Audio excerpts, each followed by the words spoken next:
तो नमस्कार दोस्तों, परमा एजुकेशन के यूट्यूब चैनल पे आप सभी दोस्तों का स्वागत करते हैं। आज की जो क्लास होने वाली है यूपी टेट 2026 से संबंधित टॉपिक्स होने वाले हैं, जिसके अंतर्गत हम बात करेंगे सीडीपी में सबसे महत्वपूर्ण और चर्चित जो टॉपिक्स होता है आपका जिन पियाजे से संज्ञानात्मक विकास से इनके अध्ययन, इनके प्रयोग और इनसे बने सभी प्रश्नों पर बात करेंगे। लेकिन उससे पहले बता दें कि जितने भी लोगों ने अभी तक हमारे चैनल को सब्सक्राइब नहीं किया तो सब्सक्राइब करिए, साथ ही शेयर कर दीजिए अपने अपने ग्रुपों में, ताकि अधिक से अधिक लोग हमारे चैनल से जुड़ जाएँ। और इसके अलावा आप क्या कर सकते हैं, टेलीग्राम चैनल को ज्वाइन करके वहाँ से भी PDF प्राप्त कर सकते हैं, या फिर व्हाट्सएप ग्रुप में जुड़ के PDF या नोट्स ले सकते हैं। तो आज की क्लास बहुत ही महत्वपूर्ण होने वाले हैं। लास्ट में आप लोगों के लिए इनसे संबंधित जितने भी प्रीवियस मॉडल पेपर में आपके प्रश्न बने उनको भी शामिल किया गया है। तो शुरू करते हैं आज के पहले टॉपिक से। सबसे पहले हम बात करेंगे जन्म और परिचय से।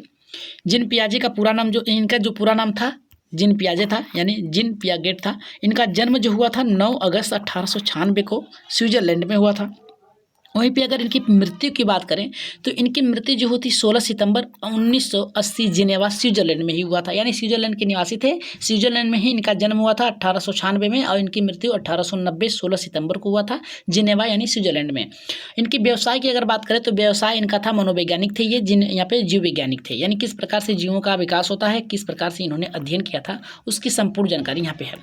तो सबसे पहले हम बात करेंगे इनका विशेष योगदान। इन्होंने योगदान किस में दिया था, बच्चों के संज्ञानात्मक विकास जो होता है, कॉग्निटिव जो डेवलपमेंट होता है का सिद्धांत इन्होंने क्या किया था, प्रस्तुत किया था। अगर प्रश्न बनता है कि इन्होंने किस पे सिद्धांत दिया था, तो ये इन्होंने संज्ञानात्मक विकास पे, यानी आपके कॉग्निटिव डेवलपमेंट पे इन्होंने सिद्धांत प्रस्तुत किया था।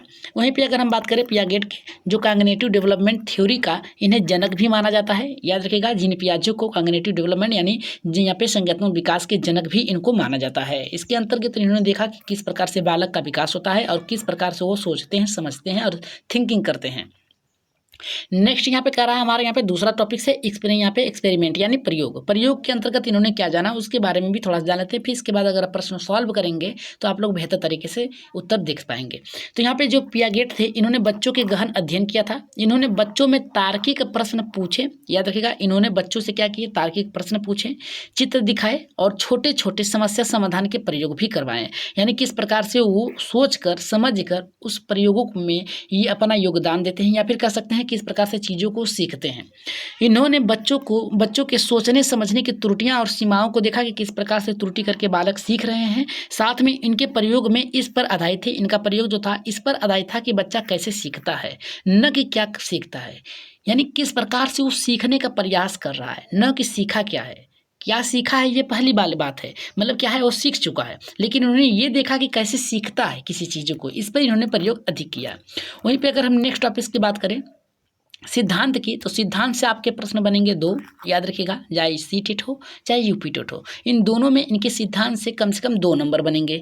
तो थ्योरी आप यहाँ पे कॉग्निटिव डेवलपमेंट के अंतर्गत इन्होंने बताया कि यहाँ पे जिन पियाजे ने कहा कि बच्चों का बौद्धिक जो विकास होता है ये जो डेवलप करते हैं ये 4 चरणों में करते हैं। कौन कौन से हैं, पहला जो है सेंसरी मोटर यहाँ पे स्टेज यानी संवेदी गतिज अवस्था। संवेदी गति अवस्था जो होती है ये 0 से 2 वर्ष होती है। जन्म से 2 वर्ष की आयु यानी 0 से 2 वर्ष की आयु होती है। बच्चा अपने इंद्रियों और गतिविधियों से दुनिया के बारे में समझता है। जैसे हम कह सकते हैं कि एक छोटा बालक है, उसे कुछ चाहिए तो क्या करेगा, वो रोने का प्रयास करेगा, हाथ पैर फेंकेगा, तो वो अपने क्या कर रहा है, इंद्रियों का प्रयोग कर रहा है, अपने हाथ पैर यानी 5 इंद्रियाँ होती हैं उनका प्रयोग करेगा उसमें से कुछ आप पाने के लिए। वहीं पर अगर हम बात करें मुख्य विशेषता क्या थी, ऑब्जेक्ट यहाँ पे कह रहा है कि परमानेंसन जो है वस्तु स्थायित्व का बोध, यदि वस्तु न दिखे तो उसे अस्तित्व में लाता है। वहीं पे अगर हम नेक्स्ट बात करें दूसरा जो इनका था चरण, दूसरे चरण में ये प्री ऑपरेशनल स्टेज कहा जाता है, जिसे हम पूर्व संक्रियात्मक अवस्था भी कहते हैं। इतना याद रखिएगा। ये जो आयु होती है 0 से यहाँ पे 0 से 2 वर्ष जो होती है वो आपके संज्ञानात्मक होती है, इंद्रजनित गामक अवस्था, और यहाँ पे पूर्व संक्रियात्मक अवस्था जो होती है 2 से 7 वर्ष की होती है।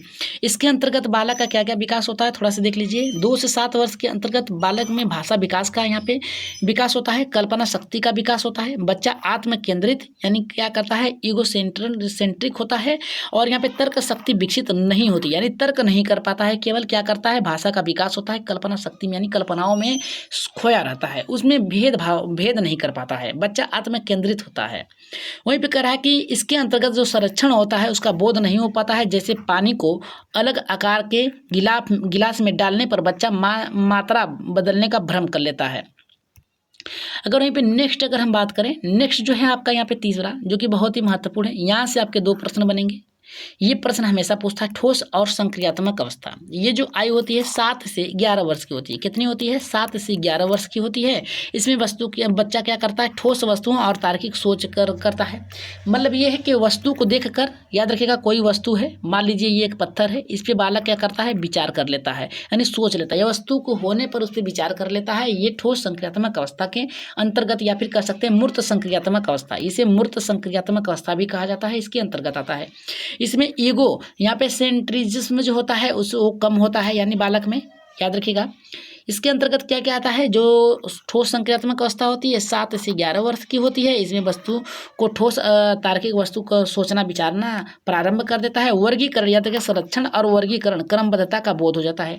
क्रमबद्धता का बोध का मतलब ये होता है संरक्षण, किसी चीज को देखकर उसे ग्रहण कर लेना, ये सनिच्छन के अंतर्गत जाएगा। वर्गीकरण मतलब कि कोई टुकड़े टुकड़े में करके बांट कर उस पर विचार कर लेना, ये वर्गीकरण की क्रमबद्धता, यानी किस प्रकार से क्रम में रखना। जैसे अगर मान लीजिए ये लिखा है आपके, तो इसको एक क्रम में रखना, 1 3 5 7 8, इस क्रम में वो सही क्रम में रखना जान जाता है। तो ये होता है आपका ठोस संक्रियात्मक अवस्था।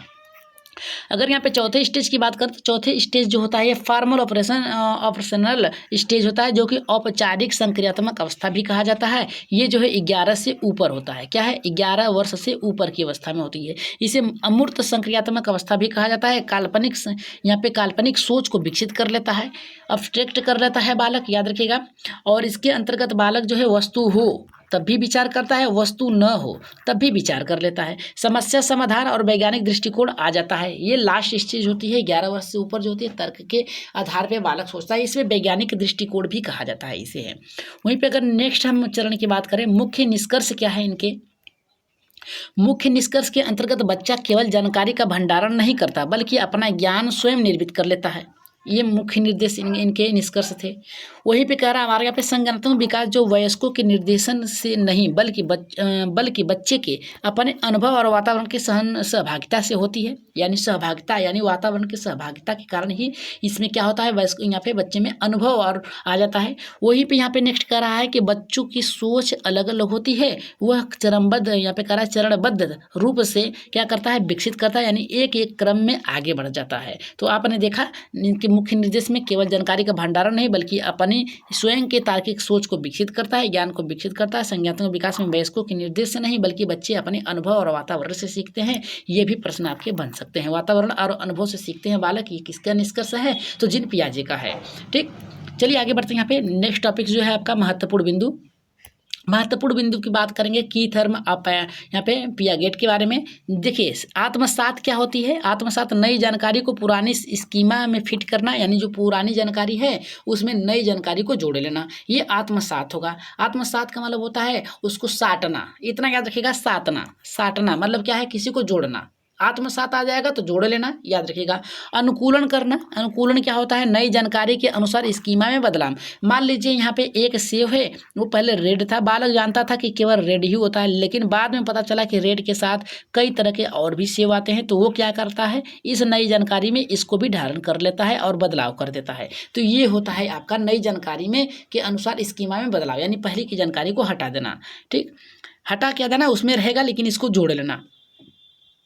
वहीं पे अगर हम बात करें संतुलन और इसके बीच में संतुलन स्थापित कर लेता है बालक। स्कीमा क्या होता है? योजना संरचना, याद रखिएगा।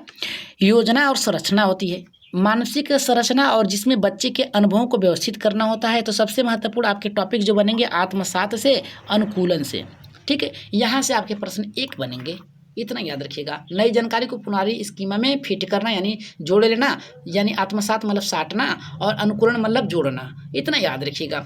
यही होता है आपका। नेक्स्ट टॉपिक्स की अगर हम बात करेंगे, यहाँ पर शैक्षिक निहितार्थ क्या थे इनके, तो इसके अंतर्गत हम बात करेंगे शिक्षा को बच्चों की विकासात्मक अवस्था के अनुसार देना चाहिए। किस प्रकार से बालक विकास कर रहा है उसके अनुसार ही बालक को शिक्षा देनी चाहिए। यहाँ पर कहा शिक्षकों को बच्चे के सक्रिय भागीदारिता पर जोर देना चाहिए। किस प्रकार से सिखाना चाहिए कि बालक उसमें रुचि ले, इस पर जोर देना चाहिए। वहीं पर कह रहा शिक्षा अन्वेषण मतलब होता है खोज, एक्सप्लोरेशन मतलब होता है खोज करना, और खोज यानी डिस्कवरी, लर्निंग पर आधारित होनी चाहिए। अन्वेषण मतलब होता है आपका किसी चीज़ को यहाँ पे बनाना या फिर क्रिएट करना। ठीक है। वहीं पे कह रहा है कि यहाँ पे कठिन विषयों को बच्चों के सोचने की क्षमता के स्तर से जोड़कर सिखाना चाहिए। जो कठिन वस्तु यहाँ पे आपके शब्द हैं उसे उसके वातावरण से जोड़कर पढ़ाना चाहिए कि दिखाकर वातावरण में बालक सीखा है, फिर इसके बाद उसे बताया जाए। तो ये शैक्षणिक निहितार्थ थे बालक के। वहीं पे अगर हम बात करें नेक्स्ट टॉपिक, जो कि यहाँ पे संक्षिप्त जानकारी यानी कर सकते हैं वन लाइनर में है। तो इनका जन्म जो हुआ था 1896 में स्विट्जरलैंड में हुआ था। मृत्यु जो हुआ था यहाँ पे जिनेवा में स्विट्जरलैंड 1980 में हुआ था। थ्योरी जो है कॉग्निटिव डेवलपमेंट थ्योरी इनको कहा जाता है। 4 चरण है, sensory motor, pre operational concrete, operational, formal operational. ये इनके 4 थ्योरी थी। कौन कौन से थे यहाँ पे इंद्रजनित गामक अवस्था, पूर्व संक्रियात्मक अवस्था, मूर्त संक्रियात्मक अवस्था और पूर्व यहाँ पे अमूर्त संक्रियात्मक अवस्था। ये जो थे इनके 4 यहाँ पे चरण थे। वहीं पे मुख्य यहाँ पे अगर बात करें मुख्यता की बात करें, ये यहाँ पे इसकी ये जो व्याख्या है स्कीमा और इसके अंतर्गत भंडारण जो होता है इस पे भी इन्होंने अपना मत दिया था। निष्कर्ष के अनुसार कहा जाए तो बच्चा स्वयं अपना ज्ञान का निर्मित करता है। उसका विकास जो होता है क्रमिक चरण में होता है, यानी एक क्रम में होता है। तो अगर हम बात करें अपने प्रश्नों पे, अगर प्रश्नों पे आगे बढ़ने के लिए आप लोग तैयार हैं तो चलिए शुरू करते हैं आज के पहले प्रश्न से। ये प्रश्न जो पूछा गया था 2016 में पेपर 1 CDP का है। ये देखिए इसमें कहा है कि जिन पियाजे मुख्य रूप से किसके अध्ययन के लिए प्रसिद्ध थे। तो हमने ऊपर ही बताया आप लोगों को कि जिन पियाजे जो थे आपके संज्ञानात्मक विकास के लिए प्रसिद्ध थे। तो राइट आंसर ऑप्शन नंबर यहाँ पे तीसरा जो होगा सही होगा। यहाँ पे पूछा है पियाजे मुख्य रूप से किसका अध्ययन करने के लिए प्रसिद्ध थे। तो संज्ञानात्मक बालकों में विकास किस प्रकार से होता है, ये प्रश्न आपका 2016 में पूछा गया था। अगर इसकी व्याख्या की बात करें तो व्याख्या में देखिए संज्ञानात्मक विकास के बारे में बताया गया है कि जिन पियाजे जो हैं ये बच्चों के संज्ञानात्मक विकास के गहन शोध के लिए 4 चरणों के विकास सेंसरी मोटर और यहाँ पे प्री ऑपरेशनल कंक्रीट और यहाँ पे कह रहा है कि कॉन्क्रीट और यहाँ पे ऑपरेशनल फार्मर ऑपरेटर वास्तविक किए गए। यही कारण है कि इन्हें संज्ञानात्मक विकास के लिए प्रमुख रूप से जाने जाते हैं। ठीक है, जाने जाते हैं। तो आगे बढ़ते हैं यहाँ पे नेक्स्ट टॉपिक्स पे। नेक्स्ट प्रश्न आपका है ये 2017 में पूछा गया पेपर 2 का प्रश्न है। पेपर 2 का है मैथ और साइंस CDP सिलेक्शन के बीच में ये प्रश्न भी आ गया था, याद रखिएगा। ये आपके लाए जाएंगे जल्दी है, मैथ और साइंस के पेपर भी लाए जाएंगे। CDP के सिलेक्शन में आप चल रहे हैं। तो इसमें पूछा है कि पियाजे के अनुसार संज्ञानात्मक विकास का दूसरा चरण कौन सा है। तो आपने जाना कि यहाँ पे 0 से 2 वर्ष आपके आ जाएंगे। पूर्व संक्रियात्मक अवस्था जो आएंगे आपका, याद रखिएगा। पूर्व यहाँ पे देखिए दूसरा चरण पूछा है। ये जो औपचारिक संक्रियात्मक अवस्था है ये तीसरा आ जाएगा। ठीक है, और यहाँ पे ठोस संक्रियात्मक अवस्था जो है ये चौथा आ जाएगा। और तो बचा आपका यहाँ पे दूसरा आपका पूर्व संक्रियात्मक अवस्था है 2 से यहाँ पे 7 वर्ष, 7 से 11 वर्ष, 11 से ऊपर, यही चरण है। तो राइट आंसर ऑप्शन नंबर यहाँ पे तीसरा जो होगा सही होगा, पूर्व संक्रियात्मक अवस्था जो होता है। इसमें वस्तुओं को अस्थायित्व करना जान लेगा। यहाँ पे देखिए क्या कह रहा है हमारा, कह रहा है कि पियागेट के 4 चरण हैं। दूसरे चरण में याद रखिएगा, दूसरे चरण में प्री ऑपरेशनल लगभग 2 से 7 वर्ष का है। इस चरण के प्रतीकात्मक सोच यानी देखकर सोचना और भाषा विकसित होती है। यहाँ पे कह रहा है कि कॉन्वर्सनल जो तार्किक क्रियाएं होती है सीमित रहती हैं इसमें। आगे बढ़ेंगे नेक्स्ट प्रश्न पे। नेक्स्ट प्रश्न आपका तीसरा है। नेक्स्ट प्रश्न में कह रहा है हमारा यहाँ पे कि पियाजे के अनुसार निम्न में से तीसरा जो थर्ड संज्ञानात्मक विकास चरण कौन सा है। तो पहला आप लोगों ने देखा संवेदी गामक अवस्था 0 से 2 वर्ष। यहाँ पे पूर्व संक्रियात्मक अवस्था 2 से आपके ऊपर होंगे, 2 से 7 वर्ष। और यहाँ पे कह रहा है ठोस औपचारिक संक्रियात्मक अवस्था 7 से 11 वर्ष और ये 11 से ऊपर। ठीक, तो राइट आंसर यहाँ पे किसके साथ जाएगा। यहाँ पे तीसरा चरण पूछा है तो तीसरा चरण आपका कौन सा होगा।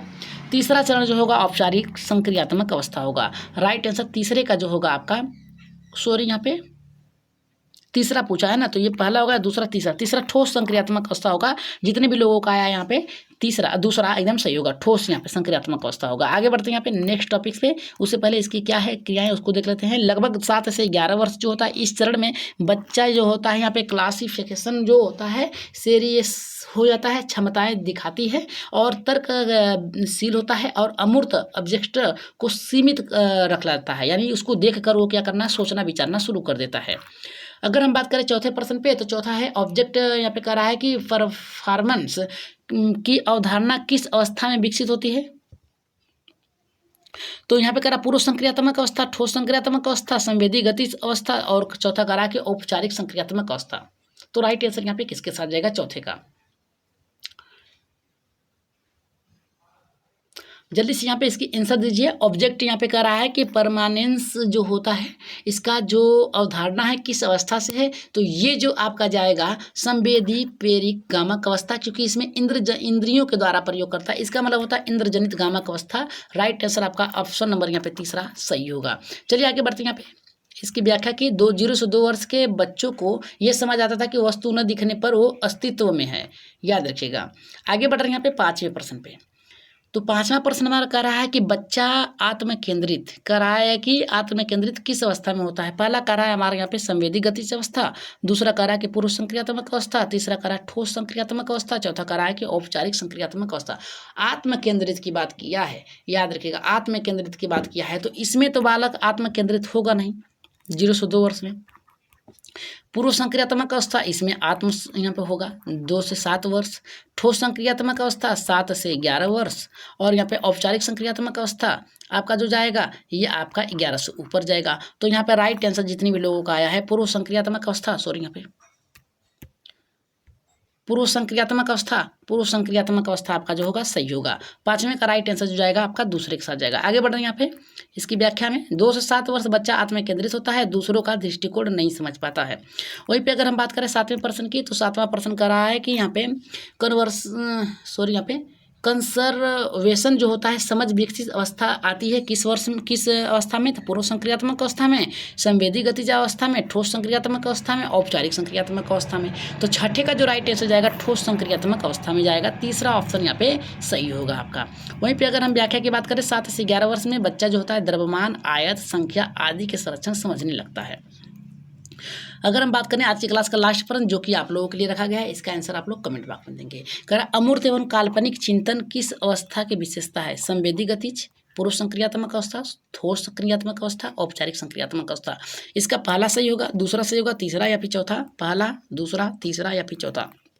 इसका राइट आंसर आप लोग कहाँ देंगे, कमेंट बॉक्स में देंगे। कहाँ देंगे, कमेंट बॉक्स में बताएंगे। और आज की क्लास के लिए एक बार सब्सक्राइब और शेयर जरूर करिएगा अपने अपने ग्रुपों में, और टेलीग्राम चैनल को ज्वाइन करके वहाँ से PDF प्राप्त कर सकते हैं। तो आज की क्लास के लिए एक बार लाइक शेयर सब्सक्राइब जरूर करिएगा। और आज की क्लास कैसी लगी आप लोगों को एक बार कमेंट बॉक्स में जरूर बताइएगा।